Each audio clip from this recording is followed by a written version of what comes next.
Well, here we are at the April edition of the Do Tell Story Swap. I am one of the hosts, Brandon, and I am co-hosting tonight with Vicky. Hopefully we'll be doing this a lot more in the future. Glad to have you, Vicky. And of course, we have a nice roster of storytellers already signed up, but if someone wants to tell a story, just put it in the chat for everybody, and Vicky will jot your name down, or I will catch it, and we will put you in the lineup. Here at the Do Tell Swap, we tell our stories. We don't read them. Generally, they're 5 to 7 minutes. And some people always ask for a little bit of extra time from time to time, and they are given permission in advance, and they usually tell near the end of the swap after everybody else has already gone. We value listeners. Listeners are most welcome here. And of course, we all know the secret to good storytelling is good listening. It starts with that. Wouldn't you agree, Vicky? Yes. Yeah. I find that the best storytellers I know, like even the headliners like Antonio Rocha or someone like that, when they're in the audience, they're laughing louder than everybody else. They're beaming at the happy parts and they're weeping at the sad parts. They're wonderful audience members, and it really does begin with that. Generally, we tell for about 45 minutes and then we take a short break. We have a brief introduction in the middle of the swap where we introduce ourselves, and there is usually a prompt, and you say 1 or 2 sentences in response to that prompt. And tonight we've got a good one, Be ready for that. We'll have some announcements at the beginning of the second half. And I know Meg has a few things that she wants to run through. In case you didn't know, Meg is one of the co-chairs. Katie Mangan is not here tonight, the other co-chair. And in Zoom residence with us tonight, I'd like to point out we do have Elaine Stanley, who is the founder of the Do Tell Swap a dozen years ago, or whenever that was, whenever it was in Kenneth Foster's garage back in the day. Long time ago. It was a long time ago. That's right, Elaine. Very good. Well, Vicky and I are pleased to welcome everybody. And we are going to call up our first storyteller. He is from Sacramento area. Davis or Sacramento, Ed? Davis. Davis, that's Yes. right. And Ed is known by many names, but tonight he is Ed Lewis. Welcome to the Do Tell stage, Ed. Go ahead. My most recent name is Eddie Spaghetti. Yeah, The meatballs are ready. I like that one. Okay, so please listen very carefully to my story, because you just may be able to join me in becoming a multi-millionaire. Oh, Carol, get me to the hospital quick. This is intense pain. We were driving from Los Angeles to Chicago, and we were in Austin, Texas. And this huge back pain just overcame me. Carol took me to the hospital, and all I remember is getting shot up with something in the emergency room, throwing up, and ending up in a hospital room. A few hours later, I came around. The doctor was there, and I said, "Doc, what's going on? I mean, I feel okay right now. What's happening?" He says, "Son, well, you have a kidney stone." A kidney stone? What's a kidney stone? I never heard of a kidney stone. Well, it's this little calcium, and then he went on into the scientific terms, and I had no idea what he was talking about. And I was still a little groggy from my drug state. I said, "Well, So what do I do about this kidney stone? And how come I'm not feeling any pain? Well, he said, that little sucker is back up in your kidney. That's why you don't feel any pain. He said, you only feel pain when it slips down into your urethra and gets stuck. For some reason, yours just fled back up. Well, what do I do about that? I mean, I'm going on a trip for 2 months, backpacking, raft trips, boat trips up the entire length of the Amazon River. What do I do if that kidney stone decides to go on a little journey? Well, I'll tell you what, I've got just the deal for you. I haven't done it in a while, but it's a 50-50 chance of success. If that little sucker, we'll call him Fred, if Fred can come on down and wants to get birth and get stuck in your urethra, I got this really cool wire. It's a strong wire, and on the end of it, I have a little basket. It's kind of like a little fish hook, and we just run that right up your urethra, and we'll just pull that little sucker. Let's call him Fred. We'll just pull Fred right on out. I said, okay. So how do I get that stone back down there? He said, well, we'll just wait for a day here, and we got you on an IV, and you get the fluids in there, and we'll give you lots of water to drink, and maybe do a few jumping jacks in the room, and jog in place, and maybe Fred will decide to get birth. He said the pain really is like a birth experience for women, that now you get to see what it's like. So the next day, little Fred began the journey and got stuck. They zipped me down to the operating room, and they hit me up with a spinal tap. And I don't know if you've ever had a spinal tap, but that was almost worse than the kidney stone pain. Just, feel like you're just shoot through the roof. But of course, in seconds, I have felt no pain whatsoever. And I woke up back in the hospital room a while later, and I didn't feel any pain. And the doc came in. I said, okay, doc, what happened? Well, Fred decided to continue his vacation up in your kidney. No. It's sometimes, Harold the Hook pushes that little sucker right back up, and I guess that's what happened. Okay, so what do I do now?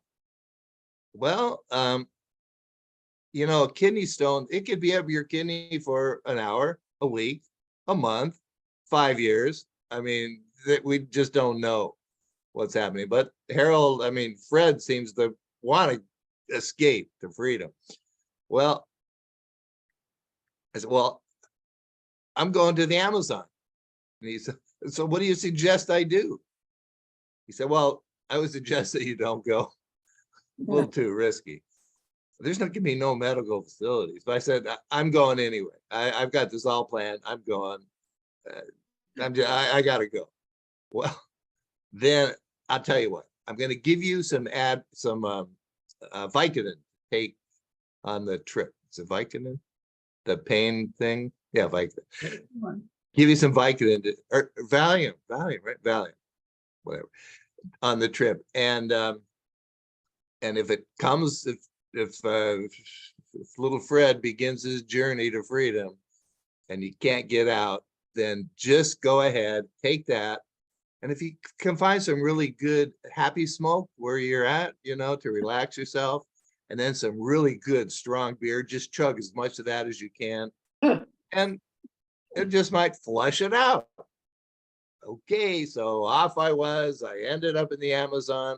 I was right at the mouth of the Amazon, and I went to this environmental science play in the park about the destruction of the rainforest. And I went with a friend, and we had a couple of little tokes, and I was feeling pretty good. Had a beer, I was feeling no pain until Fred decided to go on his journey to freedom. Well, I felt it, and it was starting to get worse and worse. So I just chugged. I smoked it some more as much as I could. I chugged about 3 cans of beer, and of course, I had to go to the bathroom, but you can't go to the bathroom. It's all blocked up. But I went over to this outside latrine, and sure enough, Fred found freedom. Fred just shot right out into the latrine. And I was conscious enough to do what the doctor says. I got some tissue, and I picked up little Fred, and I put him in my pocket. I did take it back home, and so the doctor could analyze it. And they did that. So, I had a new remedy for getting rid of kidney stones. And over the next 10 years, I passed 17 kidney stones with, and every one of them, I could feel it coming on. And the pain never got too bad because I had a proven recipe. I always kept a little pot around. I'd smoke up a bunch of that.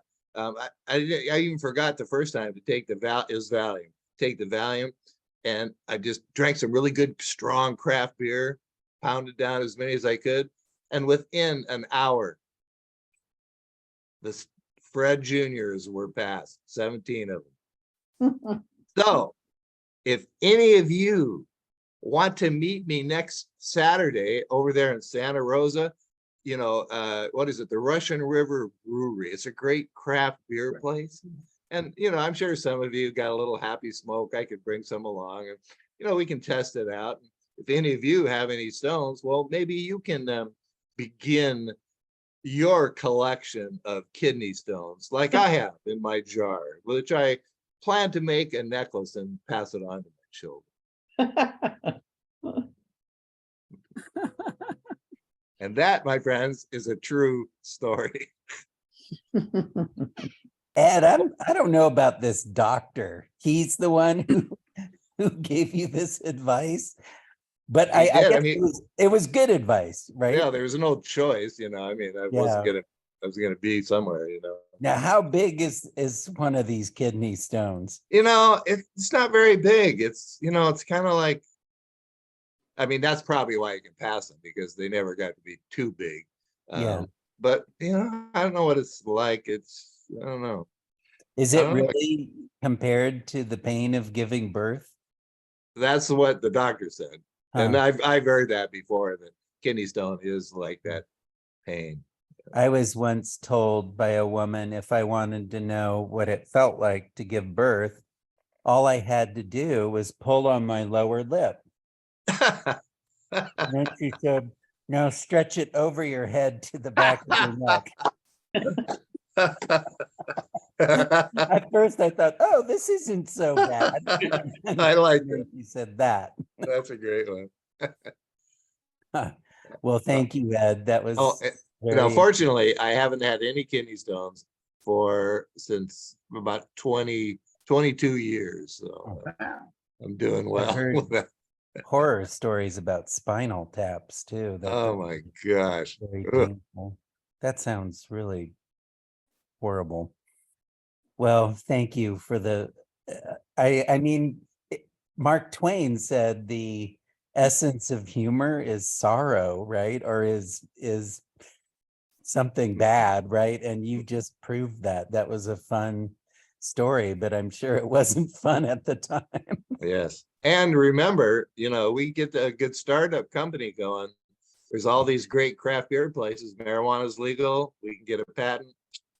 We're off to the race. Do you reserve your pot smoking just for kidney stones?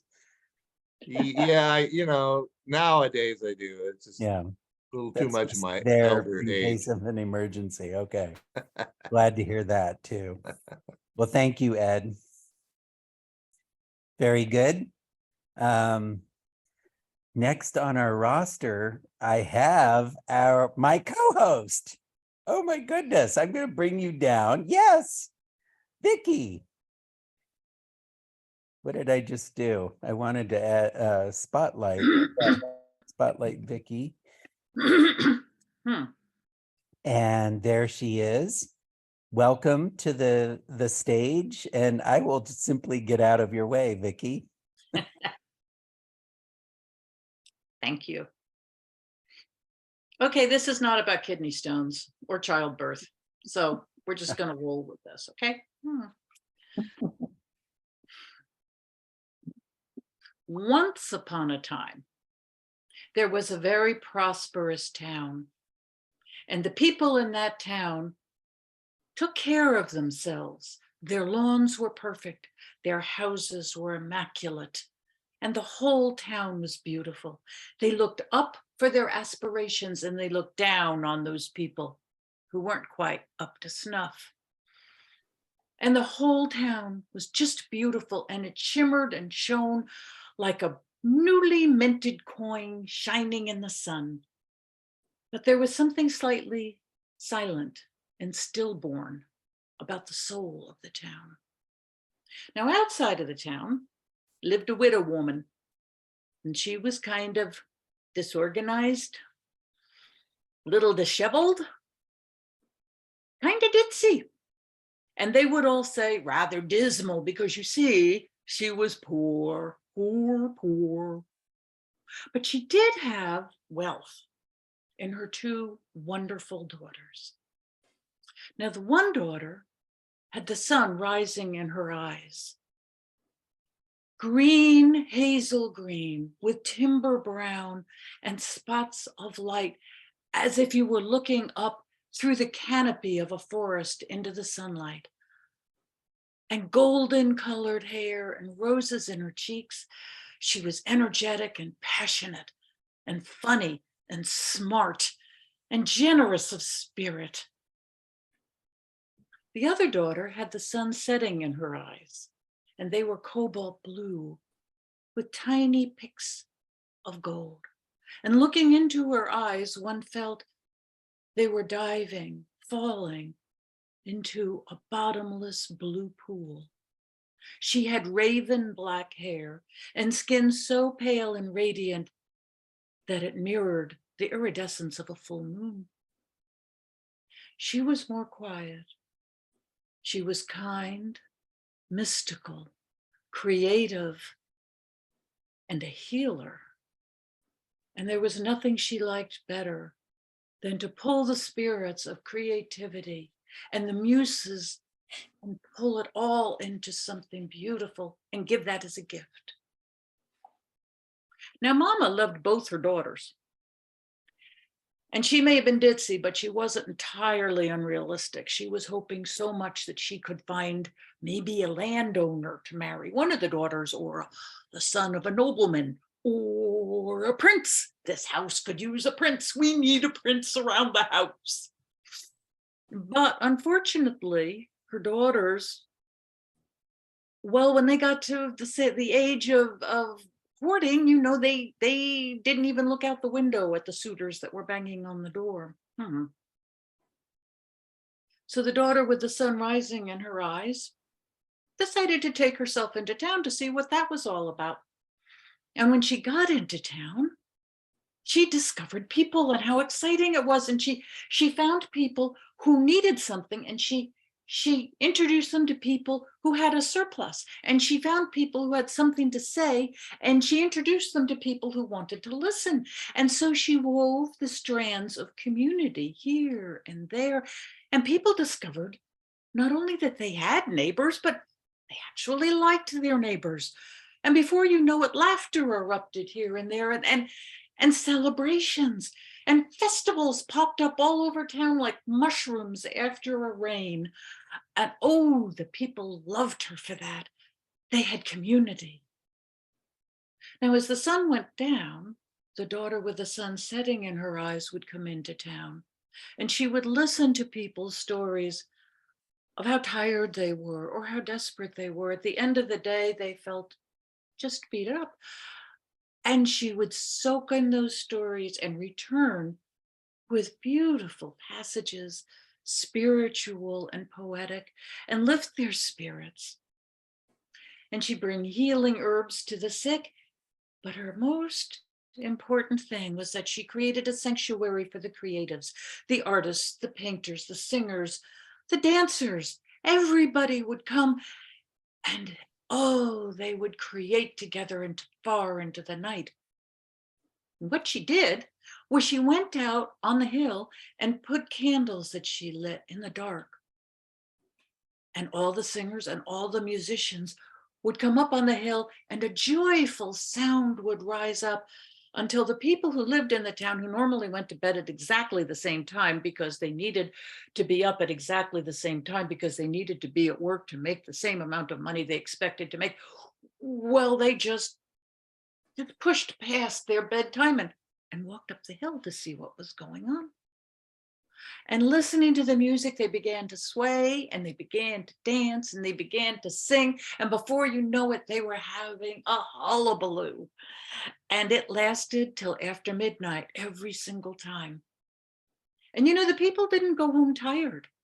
They were surprised because instead they were filled with hope and joy and creative ideas. And oh, they loved the daughter with the sun setting in her eyes for everything that she did for them.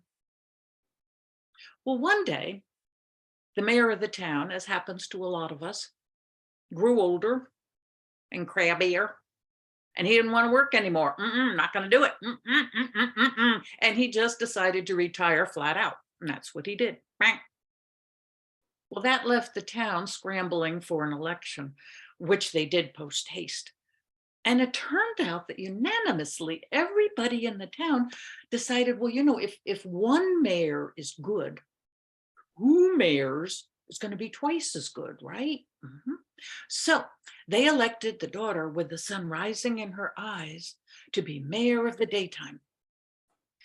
And the daughter with the sun setting in her eyes, she's mayor of the nighttime. And it worked out beautifully. The town didn't just shine, it thrived, and it grew in creativity and compassion. And instead of shining like a newly minted coin in the sun, it actually shone like the sun, warm, nourishing, life-giving. And it became the kind of town that all the other towns noticed and were a little jealous of. Well, so the 2 daughters and Mama moved into the mayor's mansion. And everything went swimmingly. Mama, no longer disheveled, had on her satin slippers. She had on her brocade dress, her little ruffly, fluffly things around her neck, and an enormous wig with flowers and fruit and all kinds of sparkly stuff. She was thrilled. And the dignitaries would come with their wives and their entourage, and they'd walk about the town, trying to emulate, trying to figure out how this miracle happened. But at tea time, Mama presided, and she would have her tea cakes and her teas, and she would sit with her wig and her little ruffles. And this is when all the bitterness would come out of those dignitaries who were actually rather jealous. And the men would say to her, you know, this is all very well. This is all very well. Girls should have hobbies, you know. Yes, they should. You have to keep these young girls busy, but don't you think they should be getting married? You don't want a spinster in the house. Oh, no, that won't do. These girls have to be married. And their snarky little wives would chime right in. That's true. That's what they're supposed to be doing. Oh, well, they are supposed to be creating a family. I don't see any family here. Do you? No, you're never going to get a family, are you? At which point, Mama would refluffle her fluffles, position her wig, and get her teacup and peer at them through the steam of the teacup and say, Monsieur and Madame, And here she would put her teacup down to great effect. My daughters are in committed, passionate, long-term relationships. You see, they married for love. They married their visions. And as for the rest of that, well, you see, they have created, and here she swept her arm to include the whole town. They have created family out of a town of strangers. And that family numbers in the thousands. Now, what can your family do? And at this point, the dignitaries and their wives would crumple in on themselves and say nothing.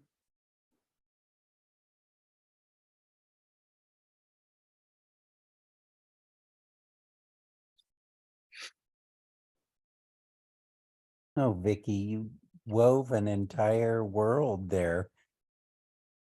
I love the description of their eyes, like I think you said like a forest canopy.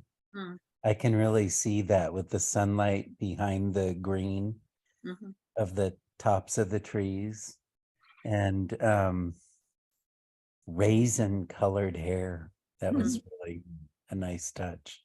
I can really see that too. I love that there was fruit in the mom's wig. Oh yeah, if you're gonna do it, go for it. Like apples. Yeah, Carmen Miranda, but without, just the hair. I've seen hats with fruit, not wigs, but Yeah. that was a nice touch. I thought that was terrific. I like how you build characters in your stories. Thank you. That's Thank not you. easy to do. I was trying to create a 5-minute story and in a fairy tale venue. And so that's about the best I could do for short. Well, you did it. Thank you. Thank you very much. So our next, Vicky, you can introduce our next teller. It's Tom. Do I have a list of Tom is our next teller. I guess all you have to say is, and now, Tom. See, Tom, let's see, I'm gonna. All right. Okay. This is a story that I heard from a good storyteller, and it was a country and western group called Asleep at the Wheel. Oh, And some of you may have heard this, but some may not. So I'll tell it. So it starts out, I was out on the West Coast trying to make a buck. Things weren't working out. I was down in my luck. So I decided to hitchhike back east to my hometown. Well, I made pretty good time the first couple of days, but there I was, stuck at this crossroads, the rain pouring down. Well, I was wet and cold and catching a chill when the lights of a big old semi topped the hill. Well, I figured if I just stood there, I'd probably drown. So I stuck out my thumb and I flagged him down. Sure glad to hear those air brakes coming on. I climbed up into that cab where I knew it'd be warm. Behind the wheel sat a big man, weighed about 210, stuck out his hand and said with a grin, "Big Joe's the name." I told him mine. Said the name of my truck is a Phantom 309. Why, asked him why he called his rig such a name, and he said, "Well, son, this old Max put them all to shame. Why, there isn't a truck or a driver on any line seen nothing but taillights from 309. Well, we rode and we talked for most of the night, and the lights of a truck stop come into sight. Said to me, "Son, I'm afraid this is as far as you go.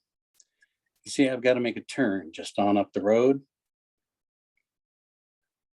But he flipped me a dime as he threw it into low, and he said, "Have yourself a cup on, Big Joe." Well, I climbed down out of that cab and into the night.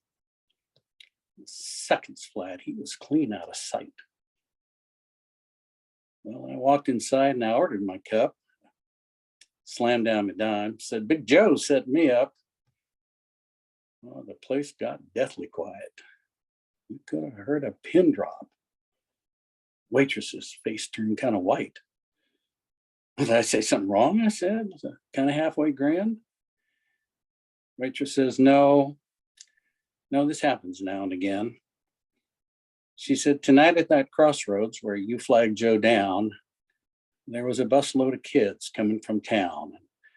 Joe topped that hill and he went into a skid. And folks around here say he gave his life to save that bunch of kids. But every now and again, someone like you who's down on their luck will happen by and Joe will stop and pick them up. So have another cup, son, and forget the dime. Just keep it as a souvenir of Big Joe and Phantom 309.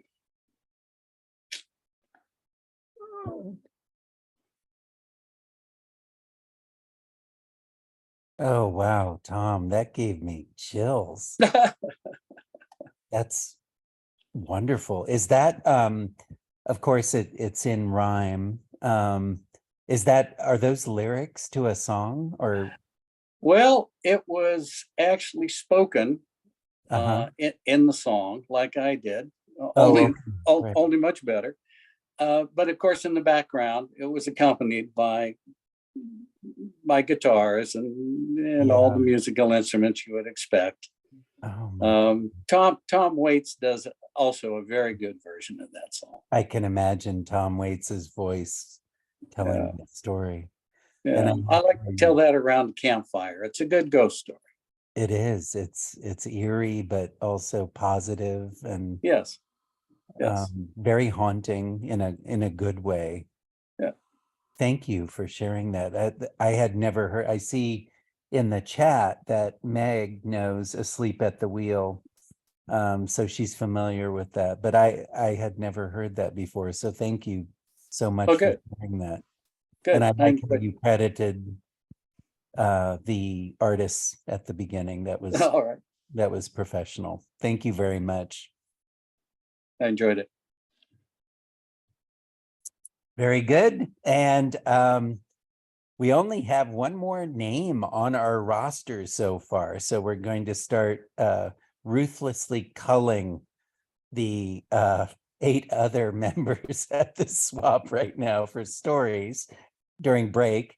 But please welcome our founder, Elaine Stanley.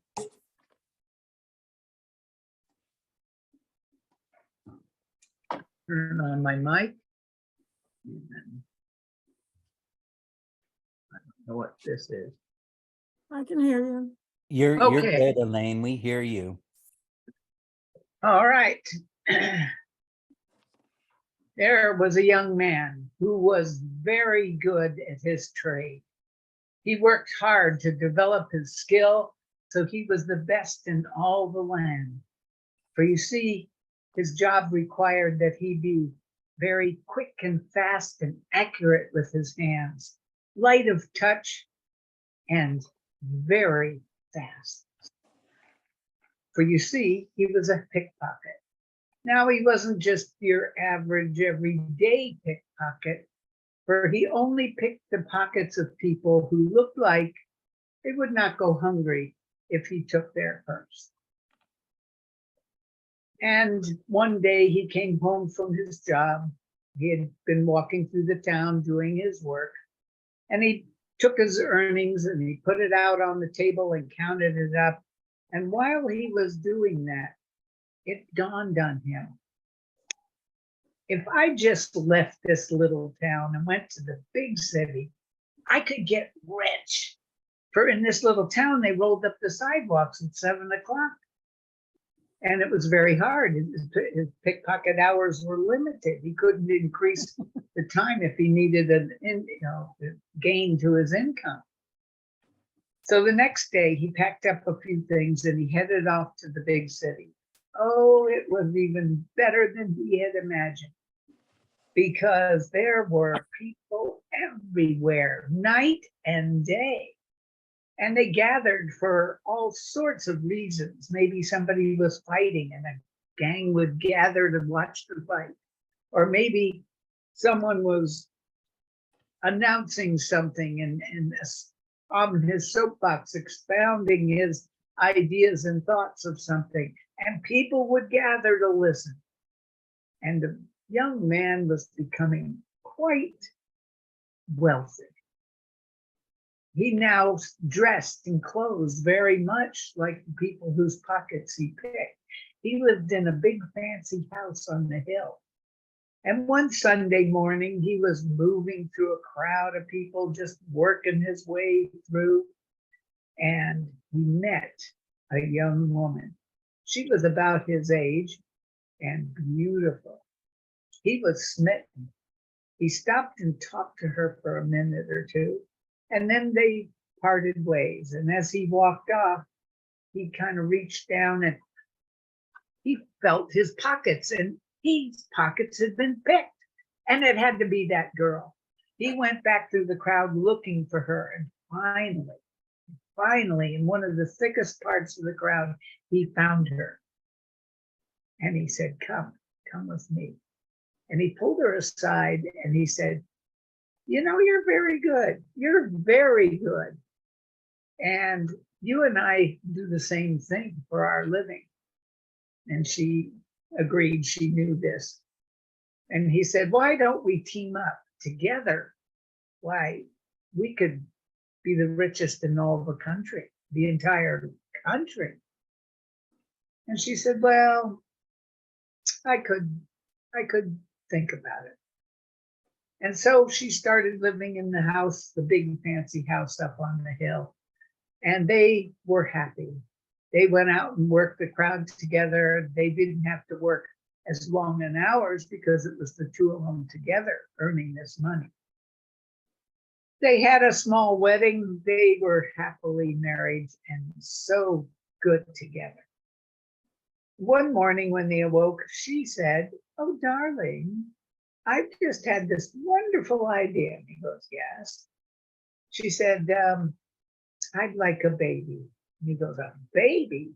You want a baby? A baby, they cost money. A baby, and they take a lot of work, and they're noisy and they're stinky. And ooh. With your genes and my genes, why, we'd be the richest people in all the world. Of course you want a baby. Have a baby. And so they had a lot of fun setting about trying to make this baby. And it was not long before she was large with a child. And they had set midwives up ready for the birth. They were ready. And he just knew this was going to be great. Finally, she went into labor. The midwives were there and they worked through, and she was born. She was a beautiful baby. But there was one thing that wasn't quite right. For her right hand was all balled up in a tight fist, and her arm locked across her chest, which you can't see. Like that. And it never moved. No matter what this baby did, if you picked the baby up, if you goo, tried to get the baby to laugh and played with the baby and fed the baby would go along with everything. But this arm and hand never moved. He looked at his wife, he looked at the midwife, and he went, this is not right. There's something wrong. There's something wrong. We don't need to put up with this. We're rich. We could just go and have a doctor fix her. There is something wrong. So he took his wife and took the baby, and they went off to the doctor. And the doctor examined her and said, well, she's just as cute as she can be, but I can't find anything wrong with her. And he went, yeah, but look at that fist, that tight fist, and that arm locked up across her chest. It's never moved. The baby's 3 days old. It's never moved. And the doctor said, 3 days old? my God, this must be your first child. He goes, yeah, how'd you know? The doctor says, because you're unduly worried. There's nothing wrong with your child. Take her home. He couldn't stand it. He said, no, I tell you, you're a quack. I know better. I'm rich. I can afford a better doctor than you. And he took her off to the experts in that country. The best doctors, they took care of movie stars. They took care of politicians. They were the best doctors in that country. And he brought the baby in and handed her over and said, please, please fix that hand and arm. Well, they looked beneath the blanket, and sure enough, the baby's fist and arm were locked across her chest. They said, well, we'll take her in the back and we'll see what we can do. So they took her off. They were gone maybe 2 hours. They came back and they said, the hand and arm don't move, but the baby is strong, she's healthy, and there's really nothing wrong with her. He goes, well, then why doesn't she move that arm like she does her other arm? It was the right arm that was locked across her chest. And they said, well, she's a little headstrong. She's got a mind of her own, and she doesn't want to move that hand and arm. We felt it. We tried to move it, and she did not want it moved. So she kept it locked across her chest. We didn't want to hurt her.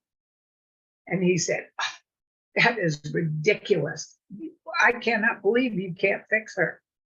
And at that, the doctor said, wait a minute. Wait. We'll try one more test. He propped the baby up because she couldn't really sit up on her own. Propped her up so she was sitting. And he reached in his jacket and he pulled out a gold watch. And he began to swing the watch in front of the child. The child, without moving her head, took her eyes and tracked that watch back and forth, back and forth. Her attention never left that gold chain and that swinging watch. And the doctors went, oh my God, that's amazing. I've never seen a child so young who could track and follow a moving piece like that. Somebody with the concentration that she has, they're only 4 days old. That's amazing. And at that, the doctors turned to look at the parents and see how surprised they were, how wonderful this was that the child could track and do things like that. And as they looked at the parents, the child's arm flew from her chest and she opened her hand to grab the watch, but out rolled the ring of the midwife across the floor. The pickpocket.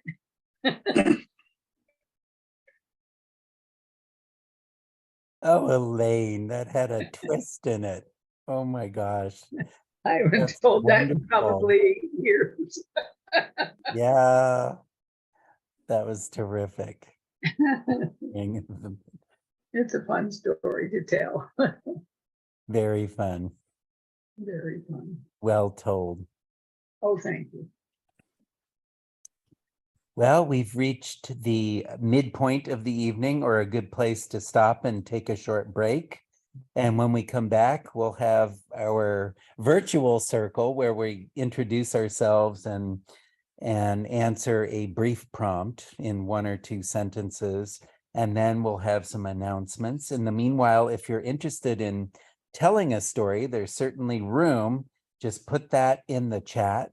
If you are feeling social for the next 5 minutes, put your view, which is in the upper right-hand corner, on gallery, and unmute yourself, and then you can chat with whoever has their camera on. And we'll resume in 5 minutes. So let's take a short break. I'll pause the recording.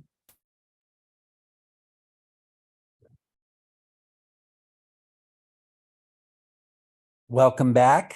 I hope you had a nice break. I hope you were able to find the bathroom. That's a joke. I think if you watch the You're in trouble if recording- you can't find the bathroom. Yeah. in your own home. And I've made that joke just about every swap. Speaking of versions, and it doesn't get any better. That was an engaging discussion we had. I almost am kind of sad that we didn't record that because there was some wonderful wisdom from Elaine and Vicky, and of course Tom made an observation about Ed's story and pointed out that he was going to pass on the kidney stones to his children. So there's a pun there that I certainly missed, and Tom's finely tuned ear caught that one. That was great. Okay, so I'm going to kick off the introductions. If we were together, we'd be in a circle facing one another, but instead we are in boxes. Of course, I've said I'm Brandon, and I'm a high school teacher in Santa Rosa, and I've been coming to the Do Tell Swap for more than 5 years, maybe 6 or 7. And the prompt this month was created by Meg. We've had a recent wonderful bout of sunshine after many dark, cold days. And so, what is the first thing you do when the sun comes out? And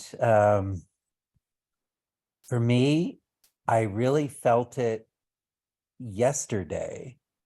I was walking between classes that I was teaching, and I stood there and I just let it soak into my dark shirt, and I could feel it kind of gently melting away the chill that has just kind of settled into my bones from the cold weather we've had the past 2 months. You know, it's been in the 30s, and it just felt so good to stand in the sun. I'm going to pass the baton to my co-host, Vicky, and go ahead, Vicky. I'm muted. Well, the first thing, of course, is weeding. I mean, as soon as the rain stops, the weeds. But you know, another thing I do is I just go out and pick flowers and give flowers to people. I have a thing about giving bouquets of flowers to people. And, you know, when it's raining, the flowers are still there, but they get kind of mushy, they get nasty and all that. If the sun's been out for a full day, the flowers are just spectacular. And I just make bouquets of flowers for people. Wildflowers? No, garden flowers. No, the Oh. daffodils, the iris, the camellias. Oh, there's all kinds of flowers that are freesias. Everything's blooming. Well, maybe someday we'll be in person again and you can bring some to our swap. That would be really nice. Thank you, Vicky. And next up, we have our phantom trucker.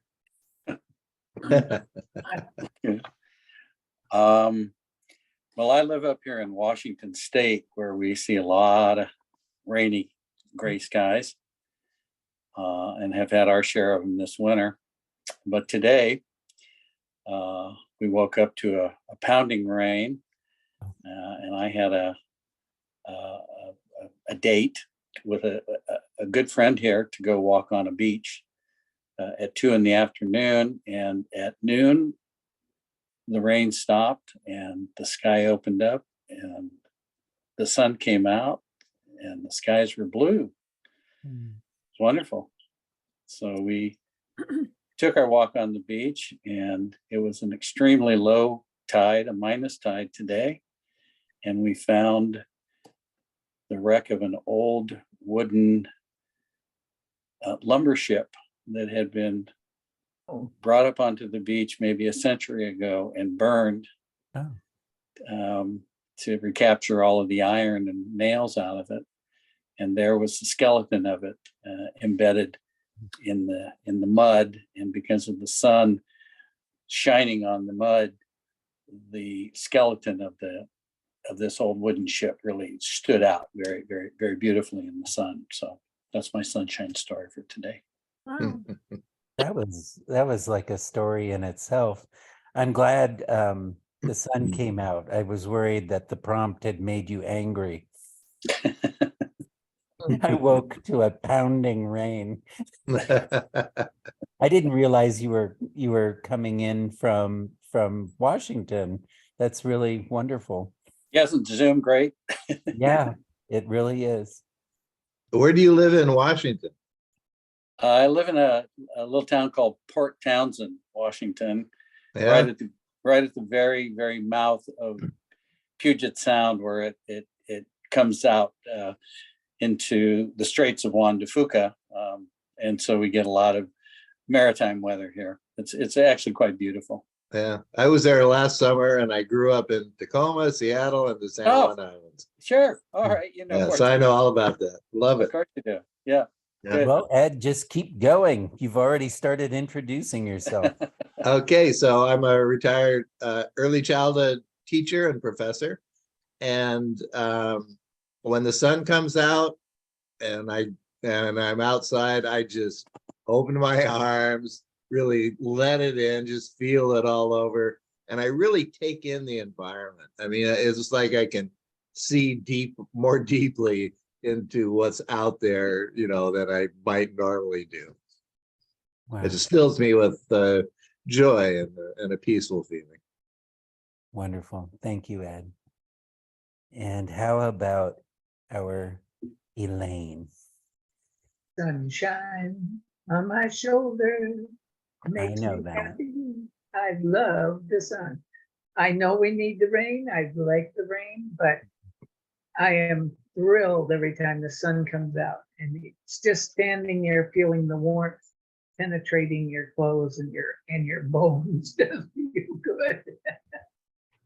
Me So- too, Elaine. Oh, and I live in Santa Rosa, and I'm a retired X-ray tech, so I've X-rayed a lot of people having kidney stones, and that was a good story, Ed. You told it well. Thank you. Wow. Okay. And next up, we have Ellie Shiva. Hello. Today, excuse me, I work in a senior center for people with disabilities, retired age and so forth. And today I do a hour and a half reading stories or talking about stories and having them fill in the blanks and things, whatever. And we took our chairs, all the chairs outside, and put them in a semicircle and under some trees. And it was just so nice to be outside and yeah, and do our class. What do we call it there? It's really just disconcerting to have my giant head right here. I'm looking at it. I'm looking at me. Anyway, that is in Roanoke Park. I live in Petaluma, but I just zip up the highway to Roanoke Park. Wonderful. Near where we had our last place in the Oh, the community center, right? yeah. Yeah. So for the houses on wheels that don't go anywhere. Yeah. Thank you, Ellie Shiva. Yeah. And next up, we have Vina and John. Want to say about the sunshine? The sunshine is always appreciated, especially in my work, which is surveying. So you had to be outside of it. And you would think that most of the days would be rainy or some of the days.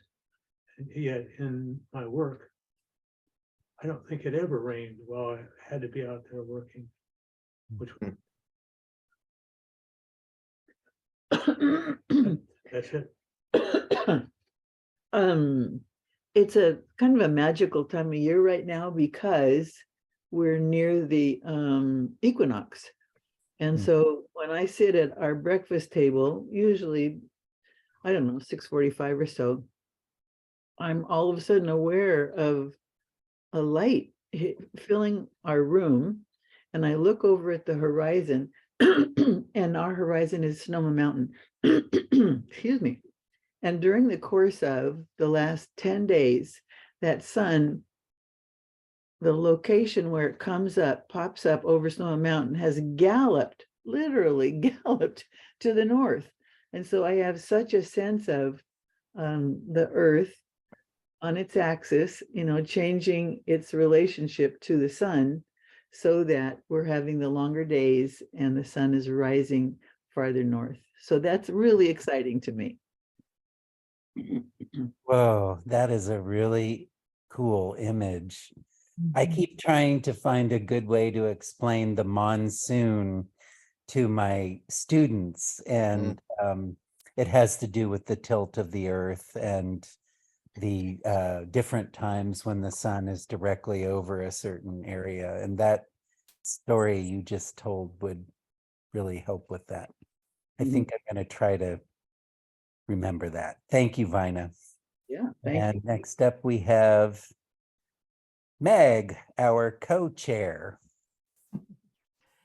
Yes. Well, I take care of my 10-month-old grandson every Monday for 8 hours. And during the rainy season, we were inside all the time, which, trying to keep a little guy like that entertained between naps and all the rest of it, still, it's a lot.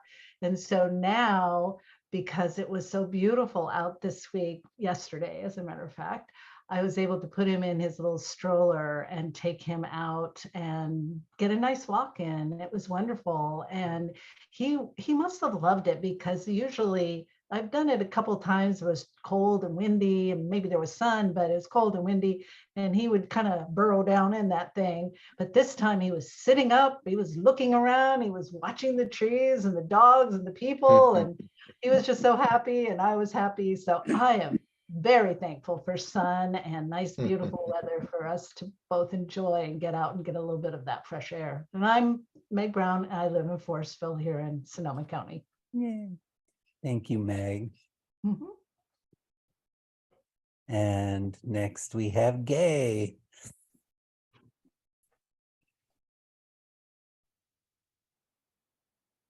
Well, I resonate with everybody's liking being out in the sunshine, because it feels really, really good. It's not just the warmth, it's a mood elevator also. And I too was out reading in my garden, because after the rains, the soil's so wet that it's like pulling candy out of a baby's hand to pull the weeds out. So it was kind of a dual benefit of being outside in the sunshine, accomplishing a really easy peasy task. Anyway, but I love it. I love being in the sunshine. Oh, thank you, Gay. And welcome for the first time to our swap, Laura. We're so happy you're here. Hi. Okay, I had a little notice to unmute myself.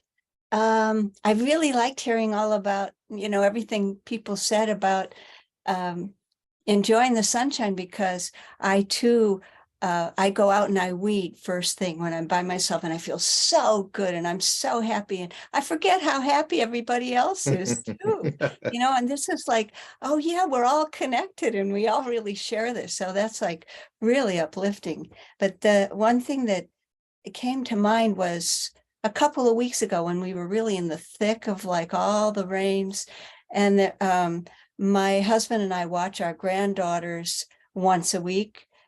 We have the littler one, the 3-year-old, for longer than the 8-year-old, who's, comes after school. And, it was a real dreary day, and I'm like figuring stuff out to do with her.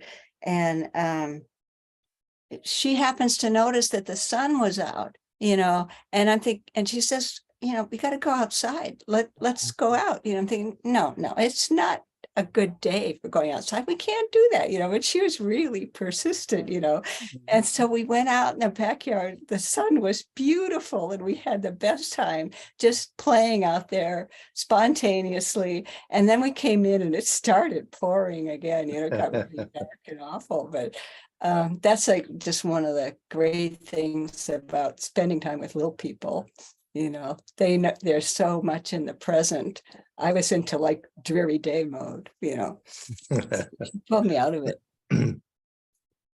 Sounds like she caught the just that those few minutes in between two bursts of rain. That's wonderful. Thank you Where do so you much, live? Laura.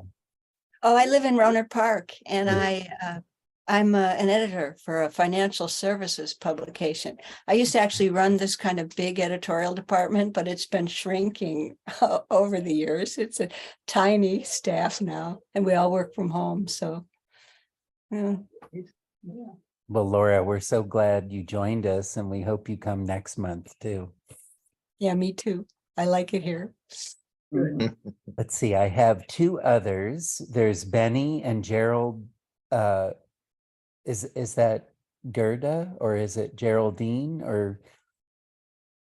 And I can't spotlight you unless you turn your camera on. Would you like to introduce yourself? It says Gerda Din Wid or Benny. Benny says he's enjoying the stories. He's just going to listen. And Gerda or Gerda Din, would you like to introduce yourself?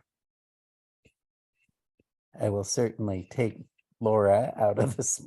I'm sorry to keep you there.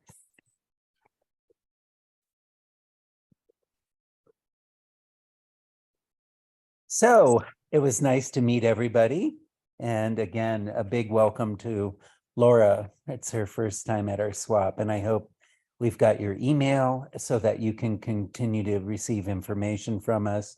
And Laura, definitely check out our website. There's a lot of resources there. One of the things that's there, I'm just going to share the screen now. This is our website. There are events up here, and you see Ed's got something coming on Saturday, April 23rd. The Bay Area Storytelling Festival is Saturday, April 29th, and the headliner there is Antonio Rocha. And there's a lot going on, and the website has all of it. On the first page, there is very often, there is the video of our last swap. Look at me. Interesting there.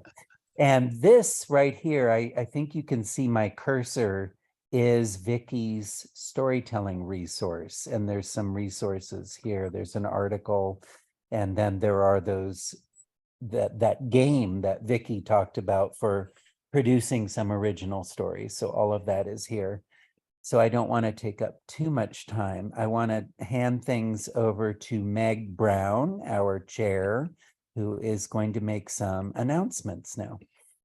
Go ahead, Meg. Okay, good. Well, actually, Brandon just showed you the web page, and I put up the things that are, most top of mind for me. One of which is the Liars Contest. And I tell you guys, if you have never been to a Liars Contest, you need to tune in. They are hilarious and they're so much fun. And gosh, Meg, hey Meg, the Yeah. date is wrong on that. It says the 23rd, it's the 15th. It's always the third Saturday. Oh, now that's weird because I think I got this from your gal. So, okay, I'll correct that tomorrow. I'll go ahead. Okay, thank you. And it's funny too, because on my calendar, it's on the 15th. So thank you, Red. Thanks for correcting that. Also, Ed hosts the genre storytelling, and hopefully I've got this one right, is next Wednesday, the 19th, and it's historical stories. And the genre storytelling is excellent. Everybody should really take a look at that too. I would recommend going ahead and registering early so you can just get into the session rather than having to mess around with it. It's Eventbrite, I think, and always annoys me. Anyway, there's those two things that Ed is involved in, and thank you, Ed, for all those efforts that you are just always providing for us in the Bay Area and all across California and Washington too. So that's happening April 19th, and if I'm not mistaken, it's from 11 to 12:30 or 12:50 or something. Is that right, Ed? No, it's always in the evening, 7 to 8:30. It's the All third right. Wednesday I think I of have every things month. mixed up here, so pardon me, guys. Go to SAC's website, it's storysac.org. They also list all of this and give you links to join in. And so those are some of those things that are happening, and you can get accurate information that way. And those are historical stories, which Right. is always fun because we've done it. This is the third year. Yeah. And I would say half the tellers come dressed in some kind of a costume portraying some That's historical person. And of course, the genre stories, the topic changes every time. So it's always a great way to hear a whole variety of stories, but the theme helps to kind of pull everything together. So it's a lot of fun. And by the way, if you are a storyteller and you would like to join in on the genre stories, again, there's information on SAC's website as to how to do it. And you usually need to have a sponsoring swap or guild, and you just need to contact Katie Mangan or myself. I put the email up on the chat, so you can pick that up and email us, and we can help you participate in the genre storytelling. So that's an opportunity there. And then the big news, sorry, Ed, but the big news is the Bay Area Storytelling Festival, which will be in Orinda on the 29th of this month. And I think, if I'm not mistaken, this is the maybe first or second one after COVID kind of closed that down. And they have a wonderful roster of tellers, and it's great in person. If you're really missing that in-person storytelling, that's a great place to begin, because you can go to Orinda. It's a very nice venue. Also, moving on to May, and I don't know if you're involved in this one, Ed, but there's the Sacramento Valley Storytelling Festival, and man, they have a lineup. They have a wonderful lineup, and that's on the 20th of May. And it's being held in Sacramento. Again, check it out on SAC's website. I'm not sure if I have it up on ours, but I'll be probably posting that. If I don't, I'll check it out. But that's also one of my very favorite storytellers will be there, Willie Claflin.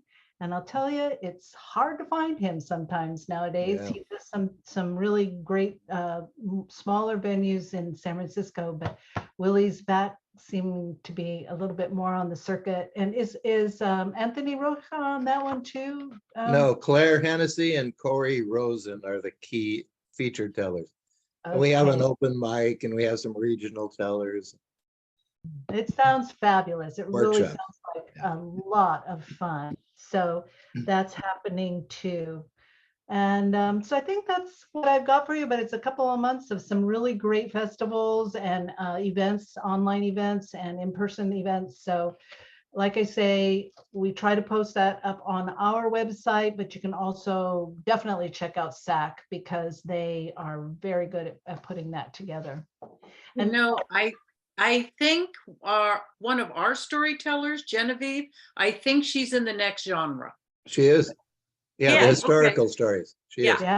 Yeah, and she's wonderful too. She's I'm sorry wonderful, she yeah. didn't make it today, but she was not able to participate today, but she is wonderful. So that's a great way to see her. So I think that's about all the announcements that I've got right now. I have one that is hot off the press. There isn't even a flyer for it yet, but the San Francisco Folk Festival is happening in person this year in Golden Gate Park, and it is on June 8th. And so there's lots of great folk music but over the years, probably 4 or maybe 5 years in running, we have had a storytelling stage. And so we are going to be this is through the Storytelling Association of California, and we will be participating this year, and it's going to be live. So June 8, all day, Saturday in Golden Gate Park, lots of folk music, and there's going to be storytelling for at least, maybe an hour or maybe 2. We don't know yet. Will We're you still be telling Brandon? at least hosting, but yeah, maybe telling too. But I'm usually the one who puts that together for SAC. So I just need to find out how much time we have and start thinking about how we want to fill that time for our audience. And And so that will be on the SAC website too. eventually, yes. Yeah. Yeah. And of course, the Folk Festival has its own website too, but there will be links from, I imagine, our website and the SAC website. And in case you didn't see, Vicky graciously put the SAC website, a link to it in the chat. It's there. Wonderful. So it's almost 8:30. We actually have gotten through all of our tellers who've signed up, and there's certainly nothing wrong with ending a little early. Quite a Can I contrast to add an last time announcement? where we were running late. But yeah, did someone want to say something? Yeah. So the genre, the Storytelling Association in California genre events that are coming up that you can ask Katie or Meg to be nominated by your group. The next month are in May are legends, urban and traditional legends. And then in June, it goes to fantasy and fairy tales. And in July are humorous stories.